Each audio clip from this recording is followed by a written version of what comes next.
High, আমি ইর্থি Gayatri story বুকের আরেকটা পাতায় তোমাদের সবাইকে মিষ্টি আমন্ত্রণ। ক্রিসমাসের দিন সকাল সকাল এমন একটা সারপ্রাইজ পেতে কার না ভালো লাগে।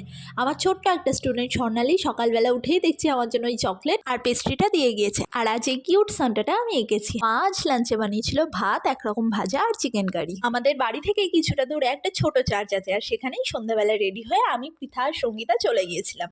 আজ চার্চটাকে খুব সুন্দর আলো দিয়ে সাজিয়েছে, আর এখানে ছোটো মতো একটা প্যান্ডেলও করেছিল, যেখানে যীশু খ্রিস্টের জন্মটাকে নিয়ে একটা থিম তৈরি করেছিল, আর এটা দেখতে সত্যিই খুব সুন্দর হয়েছিল।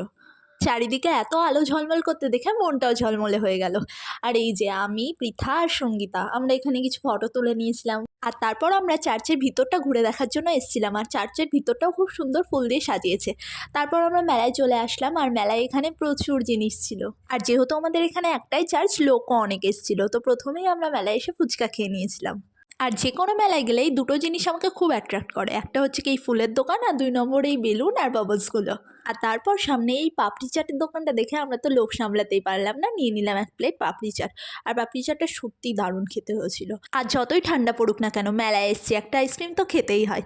আর মেলায় আসলে ঘুগনি তো আমি না খেয়ে বাড়িতেই যাবো না, তো ঘুগনিও খেয়ে নিলাম। আর তারপর এসেছিলাম জিলাপির দোকানে, বাড়ির জন্য একটু জিলাপি নেবো বলে, তো এখানে আমি বাড়ির জন্য জিলাপি নিয়ে নিয়েছিলাম।